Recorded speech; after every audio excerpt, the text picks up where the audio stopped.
कल के सत्संग में, रात्रि के सत्संग में आप जी ने सुना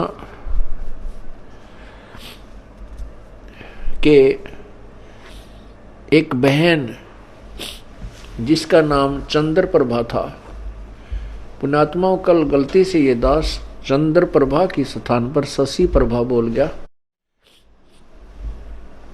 वो चित्त से उतर गई थी उनका नाम जो है बहन बेटी का, क्योंकि उस आत्मा के कई जन्म हो चुके हैं और कभी वो एक जन्म में शशि प्रभा भी रही है। जैसे कबीर परमात्मा ने कभी विष्णु जी की महिमा गाते हुए तो साथ में कृष्ण भी बोल दिया है, क्योंकि कृष्ण भी विष्णु ही था। तो वैसे उस समय जो उसकी शरीर था, परमात्मा के समय जो वार्ता हुई थी, उसका नाम चंद्र प्रभा था। उस बहन ब्राह्मणी का जो विधवा थी, उसकी एक पुत्री थी और वो परमात्मा से उपदेश भी प्राप्त कर चुकी थी। दास आपको बार बार यही समझाने की चेष्टा कर रहा है कि जिस समय परमेश्वर स्वयं आए थे, उस समय अशिक्षित जनता थी, अशिक्षित श्रद्धालु थे और अक्षर ज्ञान प्राप्त केवल एक ही वर्ग किया करता था, जिसे ब्राह्मण कहते थे। यही कारण रहा था कि वो बहन कितनी श्रद्धालु थी, प्रभु को चाहने वाली थी, परंतु उसका जो उद्देश्य था वो बिल्कुल गलत था। उद्देश्य क्या था कि उसने गुरुजी तो बना रखा था कबीर परमेश्वर जी को, उस बहन ने चंद्र प्रभा ने परमेश्वर को, कबीर परमेश्वर जी को गुरु धारण भी कर रखा था और पूजा वही करती थी जो घिसी पिटी, जिनको परमात्मा मना किया करते थे कि पत्थर पूजे हरि मिले तो मैं पूजूं पहाड़, और ताते वो चक्की भली जो पीस खावे संसार। तुम्हारे उस मिट्टी के भगवान थे, पत्थर के भगवान से तो यदि तुम उसके पूजने से परमात्मा प्राप्ति मानते हो तो मैं पहाड़ को पूज दूं जिससे शीघ्र मिले, क्योंकि वो बड़ा पत्थर है। और तुम्हारे उस मिट्टी के भगवान से अच्छी तो वो पत्थर के भगवान से अच्छी तो वो पत्थर के पार्ट युक्त चक्की, जो हाथ से आटा पीसने की चक्की होती थी।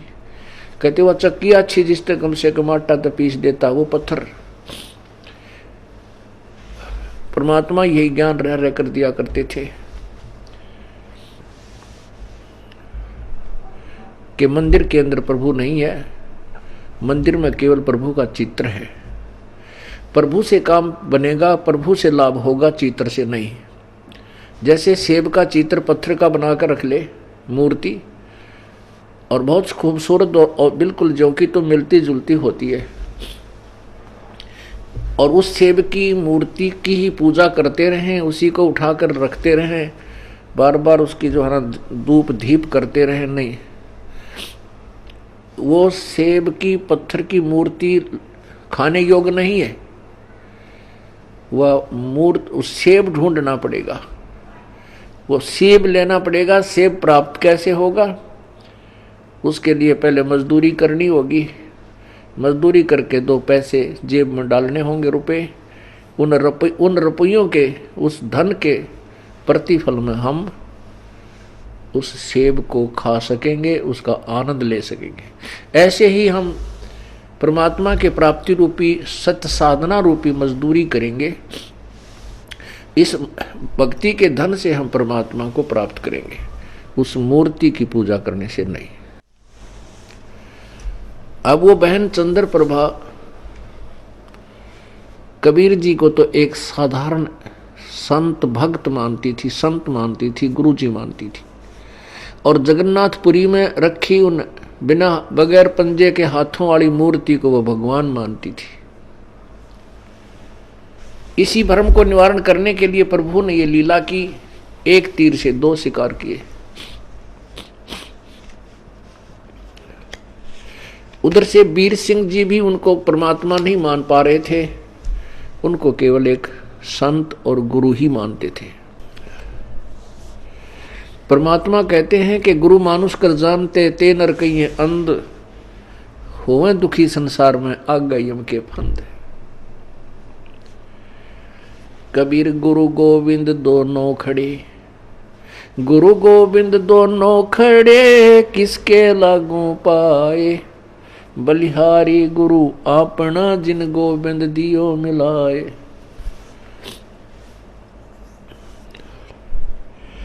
कबीर हरि के रूठता, गुरु की शरण में जावे, कहें कबीर गुरु रूठ गए तो हरि ना होत सहाय। पुण्यात्माओं, हमने गुरु जी को परमात्मा मानना पड़ेगा।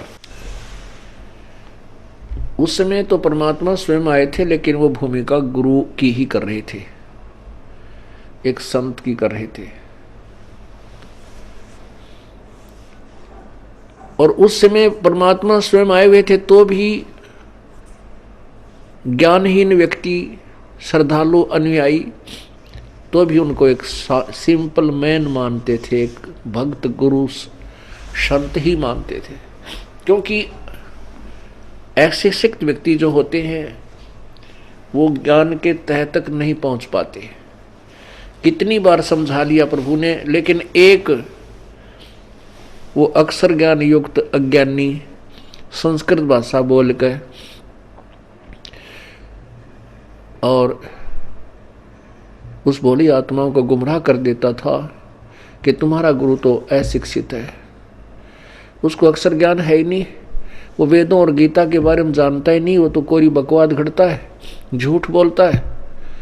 तो हम वो अनुयायी जो प्रभु के थे वो विचलित हो जाते थे और वो मान लेते थे उस अज्ञानी अक्षर ज्ञान युक्त प्राणी की इन बातों को कि सचमुच हमारे गुरु जी तो अशिक्षित हैं, इसलिए ये वेदों और गीता को तो नहीं जान सकते। और वेदों और गीता जी के बारे में तो ब्राह्मण लोग ही सही बताते हैं, पुराणों के विषय में यही सही जानते हैं, क्योंकि सभी पुराण, सभी पवित्र सदग्रंथ, पवित्र गीता जी, पवित्र चारों वेद, पवित्र पुराण सभी संस्कृत लैंग्वेज के अंदर लिपिबद्ध है। इस बात का वो नाजायज फायदा उठाएगी। परमात्मा ने इसलिए ये समय सेलेक्ट किया, ये टाइम सेलेक्ट किया कि पिछली पीढ़ी के अंदर शिक्षित होगा सारा समाज, उस समय ये मेरे को पहचान पाएंगे मेरे बच्चे, और इन काल के दूतों को ये धिक्कार देंगे, ठुकरा देंगे, छोड़ देंगे, त्याग देंगे। गुरु मानुष कर जानते ते नर कहिए अंध, ओए दुखी संसार में आगे यम के फंद। पुण्यात्माओं, अज्ञान की इतनी गहरी छाप हमारे ऊपर हो चुकी है कि हम परमात्मा की परिभाषा से अपरिचित हैं। हम परमात्मा को निराकार मानते हैं। ये अज्ञानी संत, ऋषि, महर्षि और गुरुजन परमात्मा को निराकार बताते रहे, जबकि हमारे सब सदग्रंथ और जिन महापुरुषों ने परमात्मा के दर्शन हुए, उन्होंने अपनी अमृतवाणी में परमात्मा को साकार बताया है और मनुष्य सदृश बताया है, मनुष्य जैसा। लेकिन उनके शरीर के मटेरियल में और हमारे शरीर के मटेरियल में बहुत अंतर है। परमेश्वर का शरीर तेज पुंज का है, उनके शरीर की शोभा बहुत ही अधिक है। करोड़ सूर्य और करोड़ चंद्रमा की मिली जुली रोशनी भी उनके एक रोमकूप की रोशनी से फीकी है। वो साकार हैं और मनुष्य सदृश हैं। परमात्मा के उस स्वरूप को चरम दृष्टि से नहीं देखा जा सकता, उसको केवल दिव्य दृष्टि से देखा जा सकता है। और परमात्मा जब यहाँ आते हैं, अपने उस अत्यधिक तेजों में शरीर के ऊपर एक हल्का ओवरकोट डालकर अपने शरीर के उस वास्तविक तेज को कुछ छुपा करके यहाँ प्रकट होते हैं। सहशरीर आते हैं और सहशरीर चली जाते हैं। उसमें वे एक संत, भक्त, हंस और एक जनसाधारण की भूमिका करते हैं। परमात्मा पाने के लिए गुरु जी, गुरु बनाना अति आवश्यक है। राम कृष्ण से कौन बड़ो, उन्हों भी गुरु कीन, तीन लोक के वे धनी, गुरु अग अधीन। राम कृष्ण बढ़ते पुर राजा, तिन गुरु बंद कीन निज काजा। कहते हैं राम कृष्ण से तो तुम किसी को बड़ा नहीं मानते। उन श्री रामचंद्र जी ने और श्री कृष्णचंद्र जी ने भी गुरु बनाए और वो तीन लोक के मालिक भी गुरु जी के समक्ष नतमस्तक रहे, एक गुरु मर्यादा में रहे। श्री रामचंद्र जी ने वशिष्ठ जी को गुरु बनाया और श्री कृष्णचंद्र जी ने दुर्वासा जी को आध्यात्मिक गुरु बनाया। श्री कृष्ण जी के संदीपनी जो थे वो अक्षर ज्ञान के गुरु थे, उन्होंने उनको अक्षर ज्ञान सिखाया था। गुरु मानुष कर जानते, अब ये तो सिद्ध हुआ कि गुरु का होना अति आवश्यक है। आध्यात्मिक अपने इस ज्ञान, आध्यात्मिक मार्ग को, आध्यात्मिक क्रियाओं को सफल करने के लिए, परमात्मा प्राप्ति के लिए गुरु जी का होना अति आवश्यक है। अब गुरु जी के प्रति हमारा कैसा व्यवहार बर्ताव हो। गुरु गोविंद कर जानियो, रहिए शब्द समाये, मिले तो दंडवत बंदगी, नहीं पल पल ध्यान लगावे। कहते हैं परमात्मा स्वयं संकेत कर रहे हैं कि गुरु गोविंद कर जानियो, गुरु जी को भगवान मानकर चलना और उनकी आज्ञा का पालन करना, उनके द्वारा दिए गए मंत्र का खूब डट के साधना करना, भजन करना श्रद्धा से। और जब भी आपको मिले दंडवत प्रणाम कीजिए।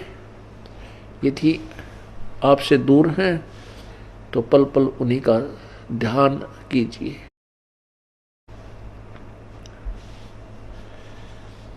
परमात्मा को पाने के लिए हमने वो प्रत्येक प्रयत्न करना पड़ेगा जो प्रभु पाने में सहयोगी है।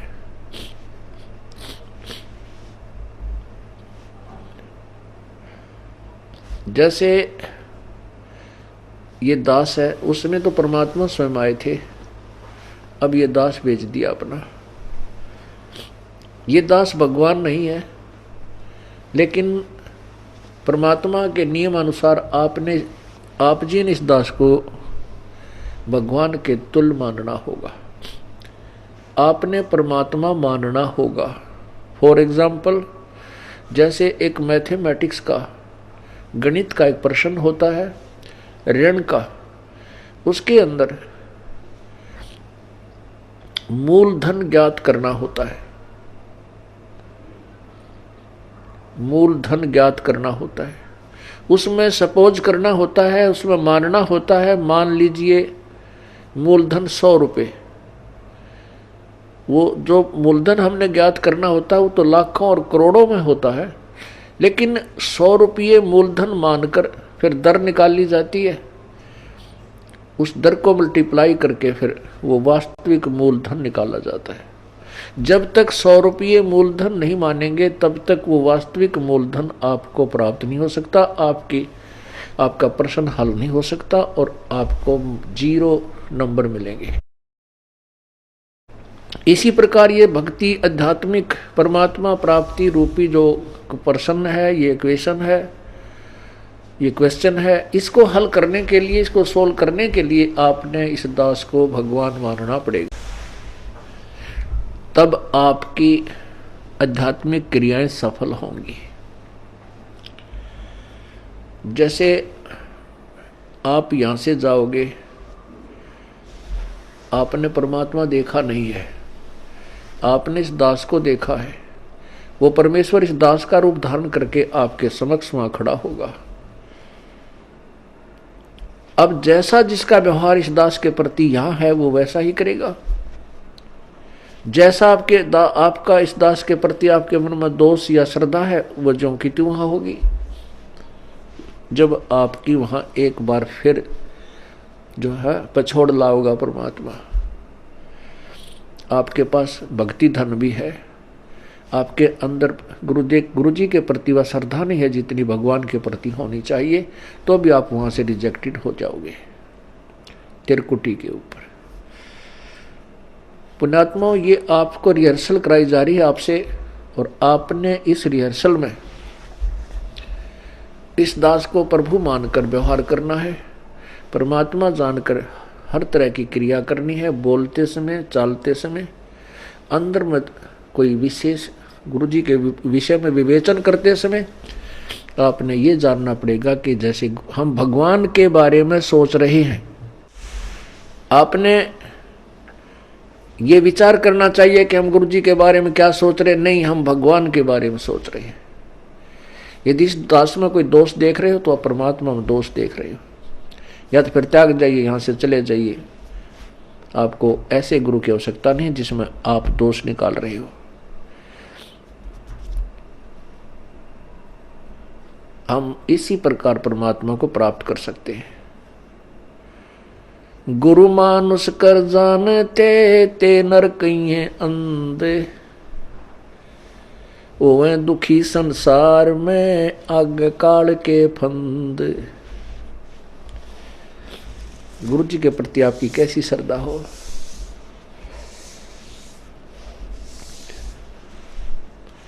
जैसे वो बहन चंद्र प्रभा परमात्मा गुरु जी को भी गुरु भी धारण कर रखा था, और जगन्नाथ जो पुरी वाला भगवान है, जो मिट्टी का माधो, उसको भगवान मान रही, और वो वास्तविक परमात्मा उनके पास रहे, उनसे बात करे, उनको ज्ञान समझा, उसको सुख दे, वो भगवान नहीं। फिर भी श्रद्धा वही थी उस नालायक की। तब परमात्मा ने उसके उस भ्रम को निवारण करने के लिए एक तीर में दो शिकार किए थे। उधर से वीर सिंह बघेल, काशी नरेश भी उनको केवल एक सिंपल मैन और एक संत मान रहे थे। जब वही धोती जो वो बहन चंद्र प्रभा वहां लेकर गई थी जगन्नाथ के मंदिर में, और जगन्नाथ के मंदिर में चढ़ा दी थी श्रद्धा से, और वहां से उठकर वह बाहर परिसर में आकर गिरी थी, आंगन में गिरी, और आकाशवाणी हुई थी कि जगन्नाथ तो बनारस में बैठा है, वो कबीर नाम जुलाहा कबीर रूप में वहां विराजमान है, और तू नालायक यहां आ गई। ये धोती उसने आपसे मंगाई थी, आपसे आपने वहां चढ़ानी थी। तब चंद्र प्रभा की आंखें खुली को हुई, ये तो भगवान थे। जब चंद्र प्रभा और सैनिकों ने आकर के दृढ़ विश्वास दिलाया तो वीर सिंह बघेल के मन में भी यह बात सेट होगी, कोई ये तो परमात्मा है। जब उनके हृदय में ये बात समाई कि तो प्रभु हैं, तब उनको पुनरुपदेश दिया प्रभु ने। वीर सिंह से कहा कि नाम ले दोबारा, कित का सार नाम के चक्कर में पड़ रहा है। पहले अपने हृदय ने साफ कर और फिर डट कर भजन करो, ताकि तुम परमात्मा पाने योग्य हो सको।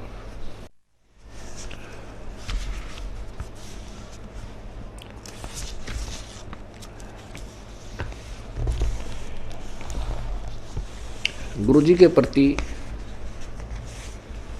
गुरु की महिमा आप प्रतिदिन पढ़ते हो नित्य नियम में, लेकिन आप पढ़ते हो उसके ऊपर विवेचन नहीं करते। आप प्रतिदिन क्या सुनते और पढ़ते हो। कबीर दंडवत गोविंद गुरु बंधु अविजन सोए, पहले बहे प्रणाम तेन नमो जो आगे होए। कबीर दंडवत गोविंद गुरु, गोविंद गुरु माने गुरु भगवान को नमस्कार करूं। दंडवत गोविंद गुरु गुरु भगवान, गोविंद माने भगवान, गुरु मीन गुरु, गुरु भगवान को दंडवत प्रणाम करूं और बंदू अविजन सोए, पहले भय प्रणाम ते नमो जो आगे होए। ऐसे महापुरुष गुरुदेव के तुल आगे और पीछे जो भी आए हैं उन संतों को नमस्कार है। गुरु को कीजय दंडवतम, कोटि कोटि प्रणाम, कीट न जाने भृंग को यूं गुरु कर ले आप समान।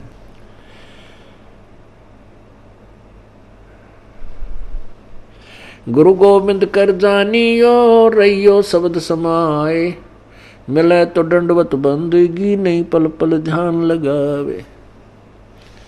अपने गुरुदेव के प्रति परमात्मा तुल श्रद्धा बनाओगे तभी आप परमात्मा के चरणों में परमात्मा को प्राप्त कर सकोगे।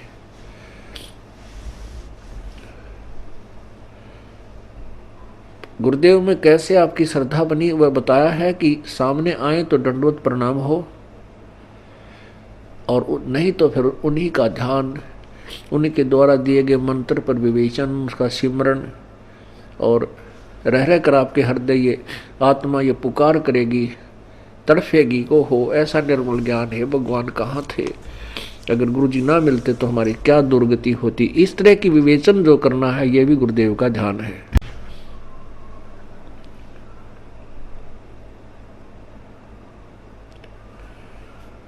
अब क्या विचार करना हमने, सतगुरु के उपदेश का लाया एक विचार, जय सतगुरु मिलते नहीं जाते नरक द्वार। सतगुरु का अर्थ होता है तत्वदर्शी संत, यथार्थ ज्ञान प्रकाशक। जो सच्चा ज्ञान देने वाला है वो सतगुरु होता है। सतगुरु के उपदेश का लाया एक विचार, जय सतगुरु मिलते नहीं जाते नरक द्वार।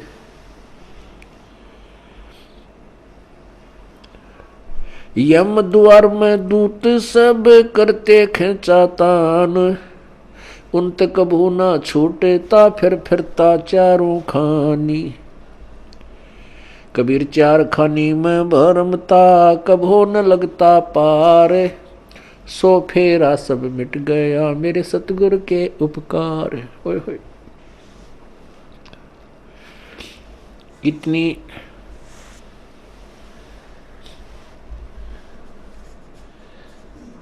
हृदय विदारक वाणी परमेश्वर ने बोली है कि सतगुरु माने पूरे संत से और प्रॉपर वे ऑफ वर्शिप, यथार्थ परमात्मा की भक्ति हमें प्राप्त हुई तो हमारा कितना दुख निवारण हुआ। यदि सतगुरु ना मिलते और नकली गुरुओं के साथ हम लगे रहते, लोक वेद के आधार पर भक्ति करते रहते, तो क्या होता कि हम नरक में डाले जाते। वहां पर यम के दूत हमें खूब सताते। कैसे सताते हैं यम के दूत? जैसे किसी को कोड लगा हुआ हो और उसको फिर ये किसी के जख्म हो गए हों, फुंसी हो जाए, उनमें मवाद हो, ये मक्खियां कितना परेशान किया करती हैं। ऐसे यम के दूत नरक के अंदर इन प्राणियों को परेशान करते हैं। इनके शरीर पर ऐसा उस पाप के कारण ऐसी व्यवस्था बन जाती है सूक्ष्म शरीर पर, और जिसमें यहाँ से लेकर के यम के दूत चलते हैं भक्तिहीन प्राणी को, और जो भक्ति कर रहा है लेकिन शास्त्र विरुद्ध कर रहा है उस प्राणी को, तो वहां नरक में डालने के लिए झुंड के झुंड को, पूरे समुदाय को लठ मार मार कर ले जाए। जैसे किसी पशु को फाटक में रोकते हैं और वो उसमें जाने से आनाकानी करता है, वापस भागता है, तो उस पशु को लठ मार मार कर और फाटक में बंद कर देते। ऐसे ही यम के दूत लंबे लंबे भाले लेकर हाथों में गदा लेकर के इनको कूटते हुए और उस नरक के अंदर ठोक देते हैं।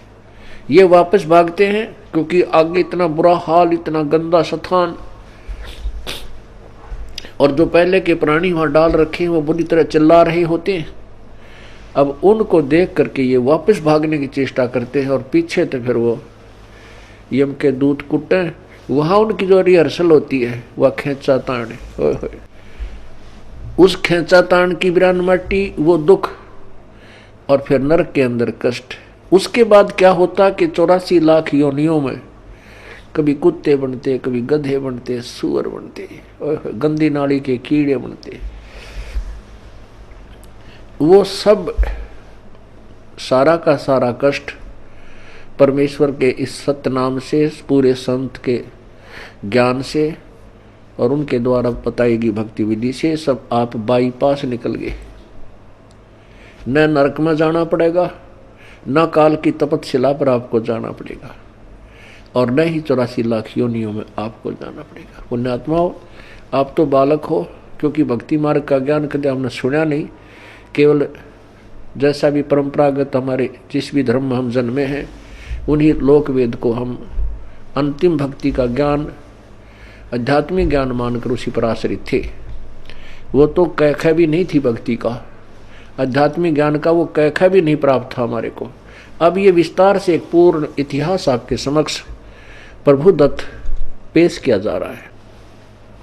अब जिससे सतगुरु के उपदेश यानी ज्ञान और मंत्र भक्ति से इतना ढेर सारा कष्ट हमारा टल गया हो, तो उस गुरु जी के बारे में क्या बताते हैं। कबीर चार खानी में भरमता, कभो न लगता पार, सो फेरा सब मिट गया सतगुरु के उपकार। 7 समुद्र की मसी करूं, लेखनी करूं बन राय, धरती का कागज करूं, गुरु गुण लिखा न जाए। क्या बताते हैं परमात्मा, अपनी महिमा आप ही सुनाते हैं कि ऐसे परम संत कि क्या महिमा करो। यदि मैं पूरी पृथ्वी का कागज बनाऊं और 7 समुद्रों की इंक बना लूं, एक पेड़ में एक वृक्ष की कितनी कलम बन जाएंगी, बिना गिनती की। और फिर कहते पूरे समुद्र के सारे समुद्रों की इंक बना के और धरती के जितना लंबा कागज लेकर जो लिखने लगूं, तो ऐसे सतगुरु की महिमा, उनके गुण का मैं गुणगान नहीं कर सकता, नहीं लिख सकता। वो थोड़ा पड़ जावे, 7 समुद्र भी खत्म हो जाए, वो कलम भी घिसने और कागज भी छोटा पड़ जावे, तो अभी पर उस ऐसे संत की महिमा शेष रह जावे। कबीर बलिहारी गुरु आपना, घड़ी घड़ी 100 बार, मानुष से देवता किया करत न लागी बार। कबीर गुरु को मानुष जो गेणे, और चरणामृत को पान, ते नर नरक में जावेंगे जन्म जन्म होवे समान।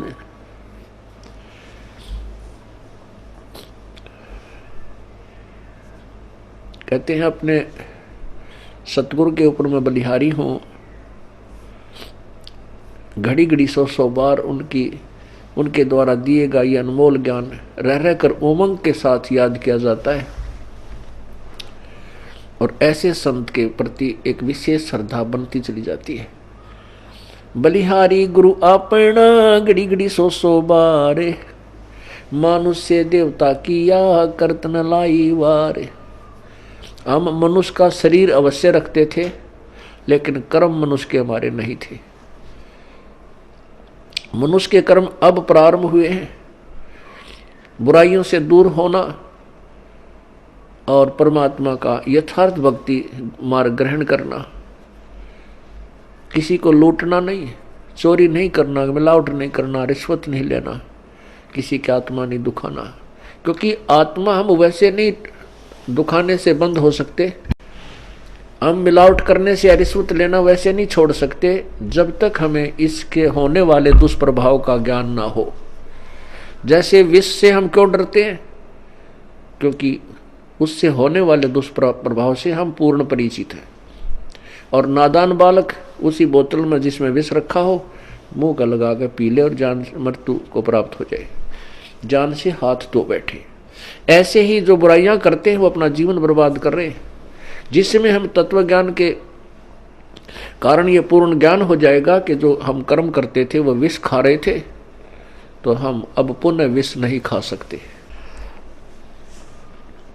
इसलिए परमात्मा अपनी महिमा भी बताते हैं कि गुरु मानुष से देवता किया और करत न लागी बार।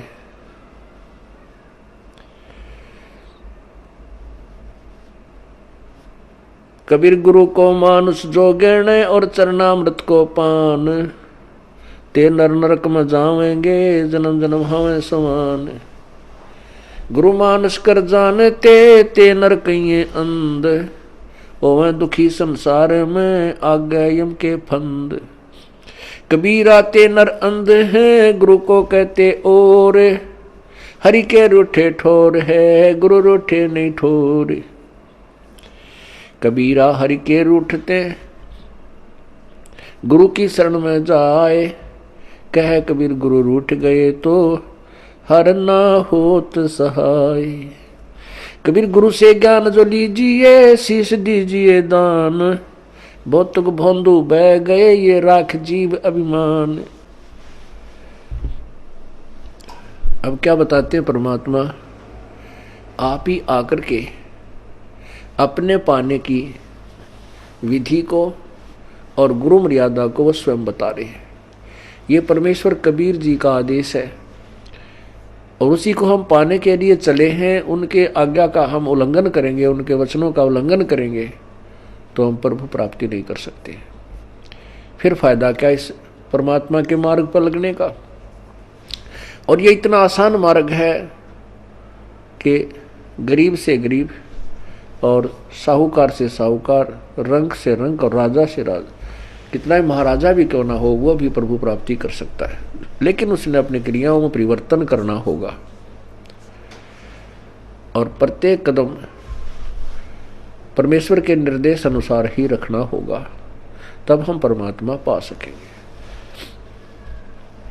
अब क्या बताया है कि गुरु गोविंद दोनों खड़े हैं किसके लागू पाए। बलिहारी गुरु आपना जिन गोविंद दियो मिलाए।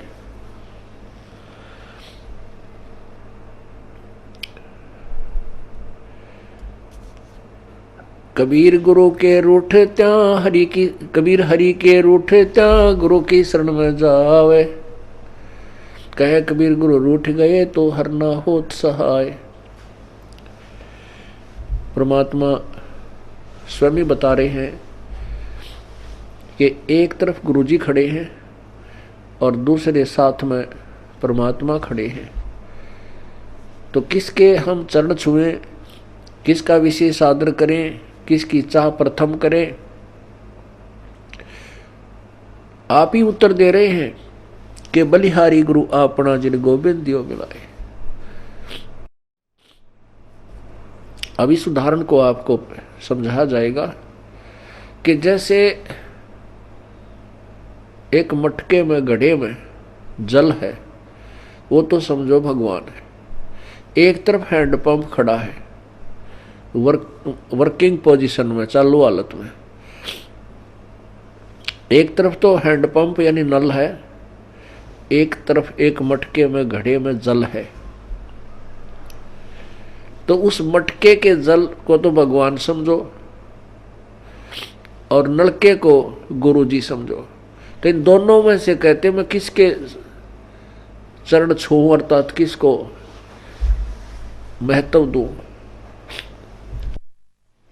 आप ही उत्तर देते हैं कि बलिहारी गुरु आपना जिन गोविंद दियो मिलाए। मटके में 10 किलो 20 किलो पानी है, जल है, और उसने कोई वो गिर जाता है, टूट जाता है, खत्म हुआ, या पीने से भी वो समाप्त हो जाता है। यदि हैंडपंप ठीक है, वो खराब नहीं है, तो इसे ऐसे 1000 मटके भर देगा। कहने का भाव ये है कि यदि आपका राम कब रूठ गया, कबीर हरि जय रूठ जा, कबीर गुरु जय रूठ गया तो हर नहीं होत सहाय। और यदि कबीर हरि जय रूठ जा, गुरु की शरण में जावे,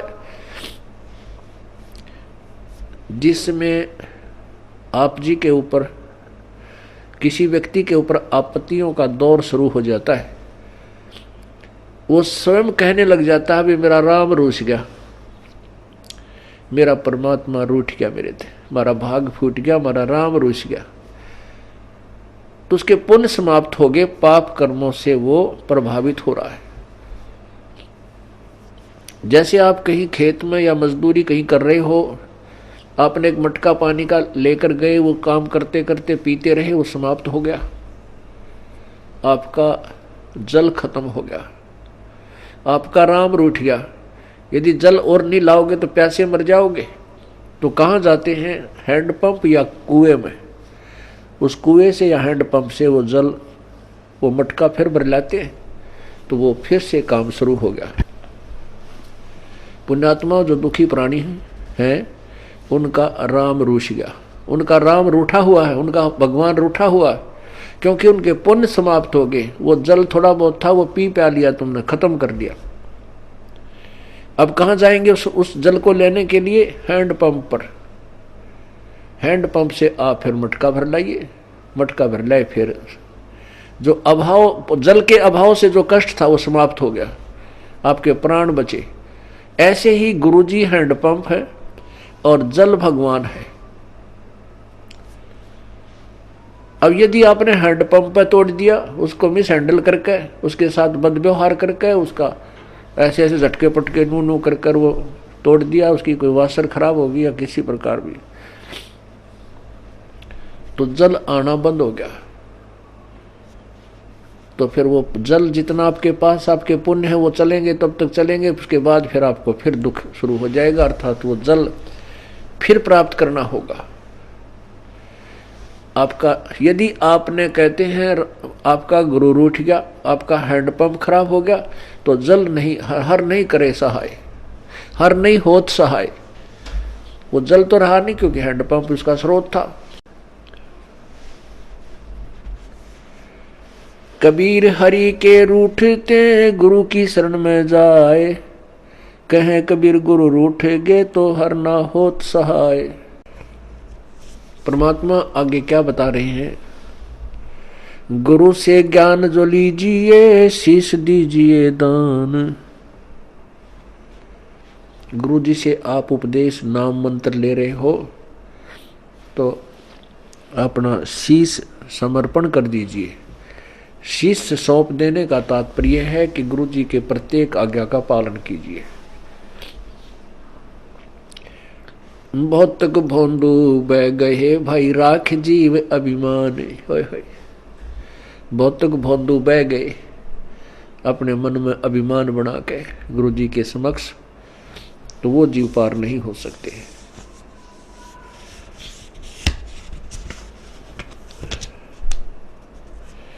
तन मन दिया तो भला किया, सिर का जासी भारे, जो कबहू के मैं दिया भाई बहुत सहे सिर मारे।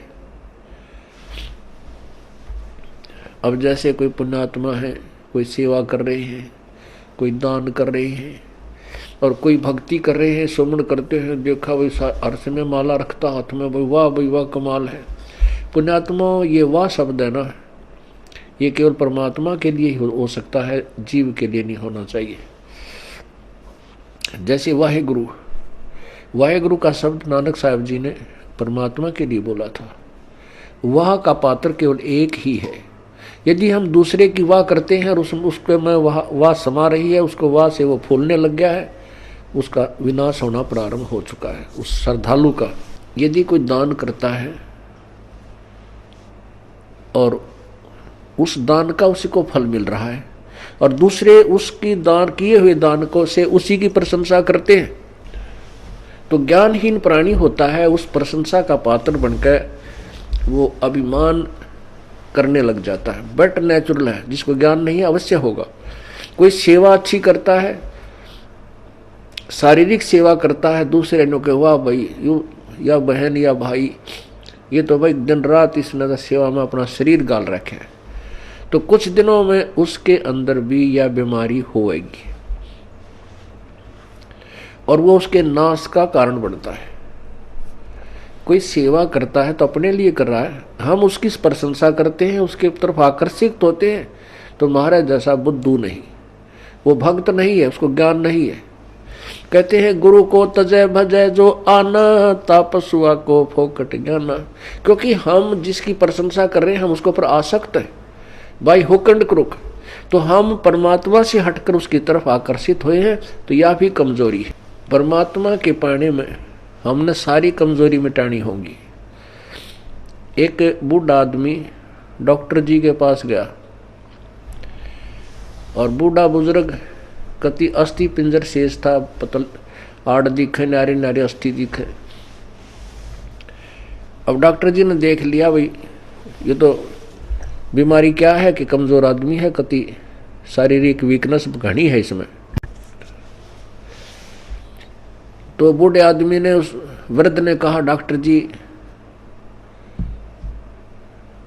मैं कुछ देर चलता हूं ना मेरा दम फूलने लग जाता है, सांस चढ़ जाए। डॉक्टर बोला भाई महाराज बुजुर्ग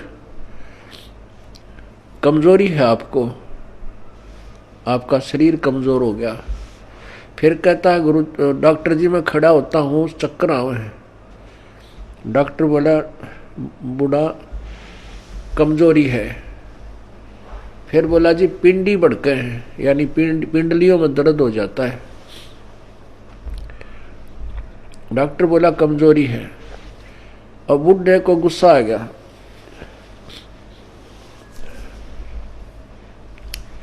और बूढ़ा बोला तू डॉक्टर है गम चक्कर, एक के बाद जाना है कमजोरी है कमजोरी है, कि मैं और भी जाना है और भी बताओगा।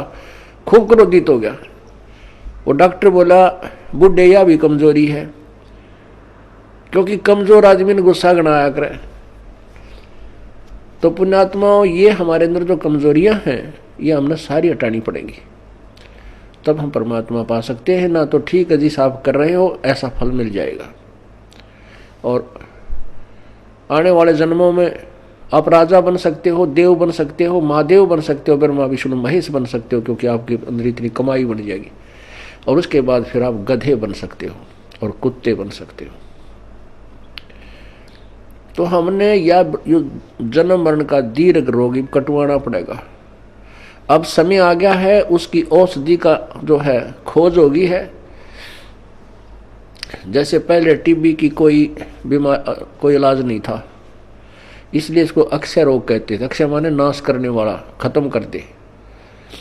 अब टीबी कोई विशेष रोग नहीं रहा अगर समय पर उपचार करा लिया जाए तो इसी प्रकार अब इस जन्म मृत्यु रूपी अक्षय रोग की अब औषधि प्राप्त होगी हमें। थी तो पहले ही, लेकिन इसकी खोज करने वाला नहीं था। अब परमात्मा ने मेर बख्शिश दास के ऊपर अपनी वो अनमोल जड़ी सरजीवन बूटी दे दी, इस सार नाम रूपी, और वो उससे ये जन्म मरण रूपी दीर्घ रोग आपका कटेगा। तो उस औषधि उपचार में आपने जो परहेज रखने हैं वो आपके नियम हैं, इनका भी पालन आपको आजीवन करना होगा, तभी आप इस रोग से मुक्त हो पाओगे। अब जैसे हम एक दूसरे पर आसक्त होते हैं, जो बड़ा अच्छा पाठ पढ़ता है, इसकी बड़ी अच्छी प्यारी बोली है, अरे पाठ भगवान की वाणी है, परमात्मा ने वाणी लिखी है, और वही वाणी आपको पढ़ के सुना दे, और या कोई गा के सुना दे, मीठी आवाज में सुना दे, बाकी आवाज में सुना दे, उस पर अमल हो। अब जैसे कोई शराब पिए पड़ा था और दूसरा व्यक्ति जाके कहने लगा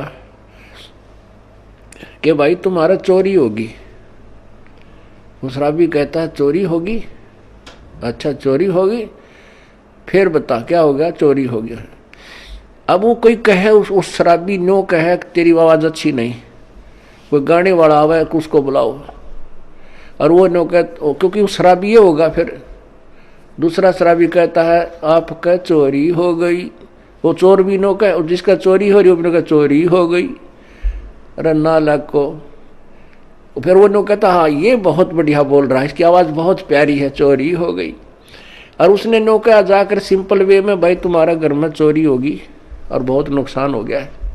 यदि वो होश में है, शराब नहीं पी रखी, तुरंत कलेजा पकड़ेगा, अक भाई कितना नुकसान हो गया, तुरंत घर को चल पड़ेगा। यदि उसने भांग पी रखी है तो फिर नो कहेगा भाई इसकी आवाज़ बहुत अच्छी लगी, जो गा के सुना रहा चोरी हो गई। आप भी क्यों भांग के नशे में, अरे साहब वो मूर्ख जो उसने गा के सुना रहा चोरी हो गई। तो पुण्यात्मा आपको बार बार कहा रहा परमात्मा की वाणी है। क्या बताते हैं भगवान बार बार, इसने गा के कह दे चाहे वैसे कह दे, जो जिनकी भांग का नशा उतर गया वो तुरंत सचेत हो जाएंगे और उस मार्ग पर चल पड़ेंगे। क्या मन तू बस रे चल रे सुख के सागर, जहां शब्द सिंधु रत्नागर। अब चैत इसने नू गा के सुना दे, अर्थे सिंपल वे में कह दे, मन तू चल रे सुख के सागर, जहां शब्द सिंधु रत्नागर। कोट जन्म तेरे भरमत हो गए, कुछ ना हाथ लग्या रे, कुकर सुकर खरबा बोरे कौआ हंस उगारे। कोटि जन्म तू राजा की ना मिटी न मन की आशा, और भिक्षुकों का धर धर घूमया, ये मिला ना निर्गुण रासा। इंद्र कुबेर ईश की पदवी ब्रह्मा वरुण धर्मराया, विष्णुनाथ के लोक को जाके फिर भी उल्टा आया। असंग जन्म तन मरत्या हो गए, जीवित क्यों नाम रह रे, द्वादश मद मैल मठ बोरे बोर ना दे धरे रे। दोजक भस्त सभी ते देखे, राजपाट के रसिया, और तीन लोक से तरपत नाई, ये मन भोगी खसिया। सतगुरु मिले तो इच्छा मेटे, पदमल पदे समाना, चल हंसा उस लोक पठाऊं जो आद अमर स्थाना। चार मुक्ति जहां चंपी करती माया होरी दासी, दास गरीब अभय पद पर से मिले राम अविनाशी। अब इस वाणी ने चाहे तो कोई गा के सुना दो, और चाहे भाई इसने वैसे सिंपल वे में कह दे, जब तक हम इस अनमोल वचन को जो प्रभु दत्त है, परमात्मा का दिया हुआ है, इसको हृदय में धार कर इसके अनुसार नहीं करेंगे, तो ना तो इसके गान तो फायदा, ना इसके वैसे कहने सुनने तो फायदा। इससे लाभ होगा जब हम इसके परमात्मा की वाणी पर अमल करेंगे और तुरंत उसका अनुसरण करके अपना मोक्ष प्राप्त करने का तरीका ढूंढेंगे। तो जैसे हम किसी और पर किसी भी पॉइंट से आसक्त होते हैं तो हम कमजोरी में हैं और हम पार नहीं हो सकते हैं। क्या बताते हैं, गुरु से अधिक ना कोई ठहराई, मोक्ष पंथ नहीं गुरु बिन पाई। राम कृष्ण बढ़ती उपुर राजा, तिन गुरु बंद कीन निज काजा। गेहि भक्ति सतगुरु की करही, आदि नाम निज हृदय धरही। गुरु चरणन में ध्यान लगावे, अंत कपट गुरु से ना लावे। गुरु सेवा में फल सर्वस आवे, गुरु विमुख नर पार न पावे। गुरु सेवा में फल सर्वस आवे, गुरु विमुख नर पार न पावे। गुरु वचन निश्चय कर माने, पूरे गुरु की सेवा ठाने। गुरु जी का आदेश अवश्य माने और गुरु भी पूरा हो, पूरे गुरु की पूजा करे, पूरे गुरु के आधार से साधना करे। गुरु की शरणा लीजय भाई, तात जीव नरक नहीं जाई। गुरु कृपा कटे यम फांसी, विलम न हो मिले अविनाशी। गुरु बिन काहू न पाया ज्ञान, जो थोथा बोछड़े मूड किसाना। तीर्थ व्रत और सब पूजा, गुरु बिन दाता और न दूजा। नौ नाथ 84 सिद्धा, गुरु के चरण सेवै गोविंदा। गुरु बिन प्रेत जन्म सब पावे, वर्ष सहस्र गर्भ सुरहावे। गुरु बिन दान पुण्य जो करही, मिथ्या होवे कबू ना फल ही। गुरु बिन भरम न छूटे भाई, ही कोट उपाय करो चतुराई। गुरु के मिले कटे दुख पापा, जन्म जन्म के मिटे संतापा। गुरु के चरण सदा चित दीजय, जीवन जन्म सफल कर लीजय। गुरु भगता मम आत्म होई, वाके हृदय रहूं समोई। अब भगवान क्या बताते हैं दूसरा तरीका, कि जो गुरु का भक्त है, मेरे उस संत का भक्त है, अनुयायी है, श्रद्धालु है, सच्चे दिल से साधना कर रहा है, प्रत्येक आज्ञा का पालन करता है, तो कहते हैं उस मेरे वाले मेरे भेजे गए हंस संत के का जो भक्त है वो मेरी आत्मा है, वो मेरा सच्चा यानी प्यारी आत्मा है, और उसके हृदय में मैं समाया रहता हूँ। आप जी के हृदय में जब तक परमात्मा है, कब तक है? जब तक आप इस दास को भगवान की दृष्टि में देखते हो, तब तक आपके हृदय में प्रभु है। और जब आपके मन में कोई दोष उत्पन्न होने लग जाता है तो काल प्रवेश कर जाता है, प्रभु हट जाता है। क्या कहते हैं भगवान? गुरु भक्ता मम आत्म होई, वाके हृदय रहूं समोई। गुरु का भक्त मेरी आत्मा हो है, और उसके हृदय में मैं समाया रहता हूं, अर्थात मेरी ही उपस्थिति बनी रहती है। और जब तक भगवान की उपस्थिति है तो आपकी श्रद्धा भगवान गुरुदेव के प्रति और भक्ति के प्रति एक पूरी निष्ठा बनी रहती है। जो ही आपके हृदय में कोई दोष आता है प्रभु गुरु जी के प्रति, चाहे किसी प्रकार से, चाहे प्रत्यक्ष या अप्रत्यक्ष, परमात्मा आपसे दूर हो जाता है।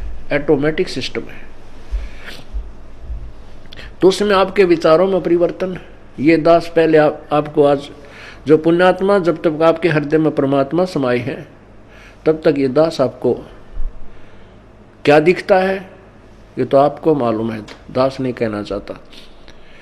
और जब आपके हृदय में काल समा जाएगा ये दास आपको दुष्ट दिखाई देगा। दास वही है, पहले भी वही था और बाद में भी वही है, और आगे भी ऐसा ही रहेगा। आपने अपना ही शीशा, जैसे हम दर्पण में मुंह देखते हैं, फेस देखते हैं शीशे में, अगर वो शीशा खराब है तीसरा बूंदा मुंह दिखाओगा, बांगा बांगा। कई बार ना कोई कार खड़ी हो और उसके पास से निकला तो अपना शरीर उस कार के शीशे में नू दिखा, इतना बड़ा पेट सार ठगना सा नूथ, ईसा बूंदा देखने भी जी ना करे। तो ऐसे ही जैसे कोई शीशा खराब है, उसमें मुंह देखे सा बूंदा दिखे, कोई मोटा मोटा, कति मर रहा टेढ़ा मेढ़ा, और बढ़िया दर्पण है तो जो का तू दिखाता है। तो पुण्यात्मा, जब तक आपका अंतःकरण हृदय रूपी मिरर बिल्कुल स्वच्छ है, साफ है, तो ये दास आपको कति भगवान दिखाई देगा। जब आपका अंतःकरण किसी दुष्ट ने या आपके अभिमान ने बर्बाद कर दिया तो ये दास आपको बूंदा दिखेगा। जैसे आपका फेस जैसा है वो तो आपका स्पष्ट दर्पण ही दिखा सकता है, यदि दर्पण ही खराब है तो आपके ही चेहरे में कितने दोष दिखा देगा। अब जैसे ये क्रोथा कांड हुआ, इसके पीछे बहुत ही भयंकर षड्यंत्र था। उन लोगों की पोल खुल गई जो धर्म की आड़ में दुनिया को भ्रमित किए बैठे थे, उनके ज्ञान की पोल खोल दी और वो कति चौड़ चपट हो गए। अब उनको भय हो गया कि तुम्हारे अनुयायी तुमसे भागेंगे और तुम्हारे पास कोई जवाब नहीं, दुनिया तुम्हें थूकेगी। तो उन्होंने ऐसे झूठ झाट बोल के राजा और प्रजा को भ्रमित करके इस दास के प्रति न जाने के तूफान झूठ बोलती है। तो उन अज्ञानियों के द्वारा फेंके गए गंध से जिनका अंतःकरण रूपी दर्पण खराब हो गया, उनको ये दास बुरा लगने लगा, अनुयायियों को। और जिनके उनके द्वारा फेंके गए गंध का जिसके अंतःकरण रूपी दर्पण पर कोई असर नहीं हुआ, ये दास उनको जो का तो वही दिखाई दे रहा था। तो यहां परमात्मा हमें यही बताना चाहते हैं, गुरु भक्ता मम आत्म होई, वाके हृदय रहूं समोई। कि गुरु का जो भक्त है वो मेरी आत्मा है और उसके हृदय में मैं रहूंगा। और यदि किसी भी कारण से आपके हृदय में दोष आ जाता है तो प्रभु वहाँ से हट जाते हैं, और काल भगवान तो तैयार है, वो तो फिर तुरंत आकर के कुर्सी संभाल लेता।